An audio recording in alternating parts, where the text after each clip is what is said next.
12 kali akhirnya bersih, operasi pengangkatan tumor, tapi namanya kanker, nggak sembuh total, tapi masih bisa muncul lagi. Akhirnya setelah cek itu muncul lagi. Akhirnya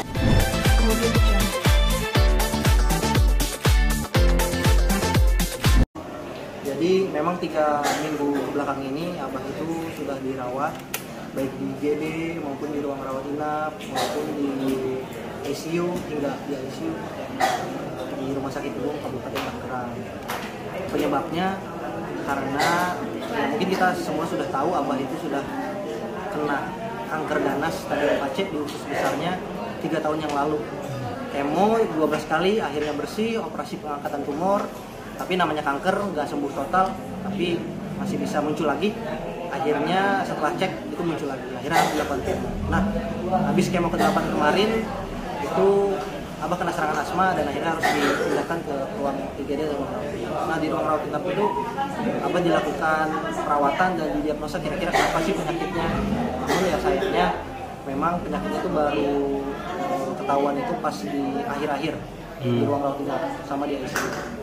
Yang ternyata banyak sekali penyebabnya, komplikasi. Pertama, Abah punya serangan asma, yang penyakit riwayat asma, sehingga ada beberapa obat yang mungkin tidak bisa diberikan karena berisiko. Lalu fisik Abah yang udah melemah, sehingga tidak bisa menahan obat kemo yang memang agak mungkin berisiko ya. Dan yang ketiga, ternyata akibat fisik Abah yang sudah melemah juga, obat serta tubuh itu kalah sama penyebaran kanker yang ada dalam tubuh. Sehingga akhirnya kita tahu bahwa kanker Abah itu sudah metastasis, sudah merangsang metastasis, di mana tumor-tumornya itu sudah bermunculan di berbagai organ. Ada di ginjal, ada di lambung, ada di jantung. Nah, ini semakin memperparah situasi. Artinya kan kalau mau bersih semua, kemonya harus semakin tinggi, sedangkan Abah kondisi semua.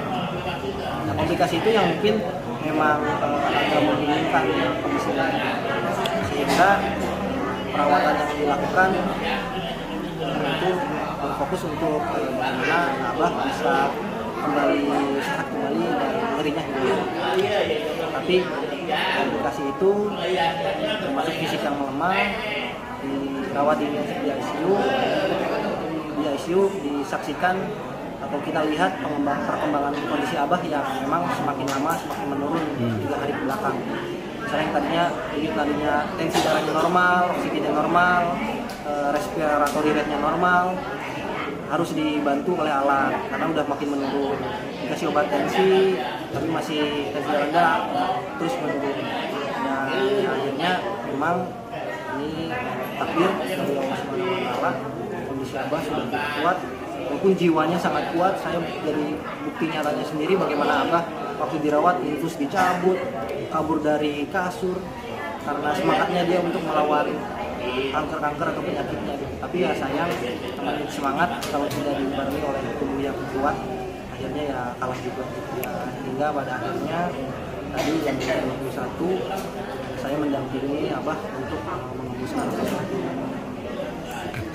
Terakhir masuk rumah sakit itu mungkin kemarin tuh berapa lama perawatannya mungkin Kak, kalau boleh tahu? Kalau perawatan terakhir kali ini tuh 3 minggu. 3 minggu. Ya, 3 minggu. Cuma memang kita udah melakukan kemo sih ke 8 kali dan itu berbulan-bulan. Jadi memang sudah sering bolak-balik rumah sakit untuk kemo. Cuma untuk yang perawatan intensif ini itu di 3 minggu ke belakang. Oke. Intensif ini dari 3 minggu ke belakang itu ya? Iya. Dan tadi seperti yang Kata bilang bahwa Abah masih dengan begitu semangatnya untuk mau melawan penyakitnya Abah ya? Iya, betul. Oke. Kak, mungkin tadi Abah terakhir mengembuskan nafas terakhir tadi di jam berapa Kak? Jam berapa? Ya. Terakhir itu jam 5.21. Saya kebetulan diberikan kesempatan sama tim rumah sakit untuk menemani Abah kira-kira mungkin 30 menit sebelumnya. Jadi Abah memang kondisinya udah menurun banget. Kita dikasih tahu rumah sakit ya mungkin ini waktunya memberikan semangat dan doa. Akhirnya kita ngobrol diskusi sama keluarga, saya aja yang nemenin. Karena kebetulan kalau di ICU kan nggak boleh banyak kan. Jadi selama 30 menit Abah tenang.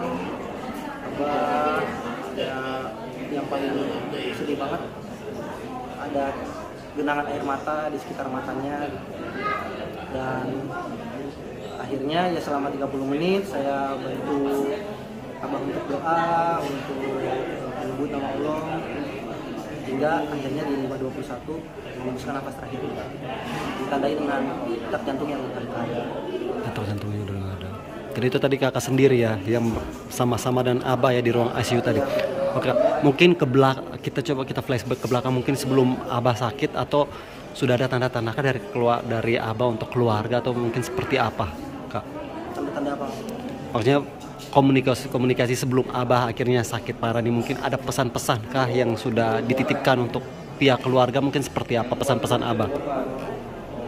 Sebenarnya banyak sih pesan-pesan untuk keluarga, apalagi soal ini ya keluarga sendiri. Misalnya pesan-pesan untuk anaknya masing-masing kan, biasanya dia punya pesan khusus nih untuk anak-anaknya. Tapi yang paling berkesan itu sebenarnya pas kemarin dirawat, karena ada satu momen di mana memang abah waktu itu masih responsif, masih kondusif, tapi memang sudah sangat lemah. Beliau menginginkan anak-anaknya untuk kumpul.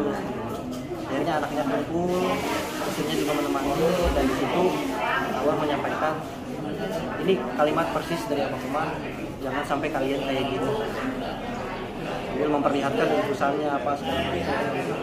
Yang kami tangkap adalah kita sebagai keluarga, atau bahkan bukan keluarga aja tapi cucu-cucu abah juga, jangan sampai akhirnya harus menjalani perawatan seperti yang abah lakukan.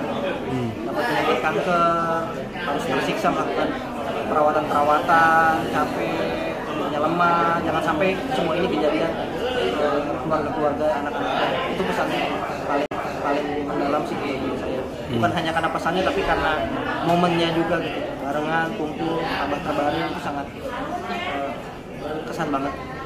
Artinya itu pesan abah untuk keluarga untuk tetap menjaga kesehatan agar depannya jangan mengalami hal yang sama seperti abah, seperti itu ya, Iya, Kak? Betul, harus jaga kesehatan, pokoknya jangan sampai kena kanker lah, walaupun memang katanya kan kanker itu penyakit yang ada di semua orang. Kan bagaimana aktifnya kapan dan bahayanya kapan kan kita nggak tahu. Tapi pasti ada upaya-upaya yang bisa dilakukan, dan itu yang abah tekankan kepada anak-anak dan istrinya.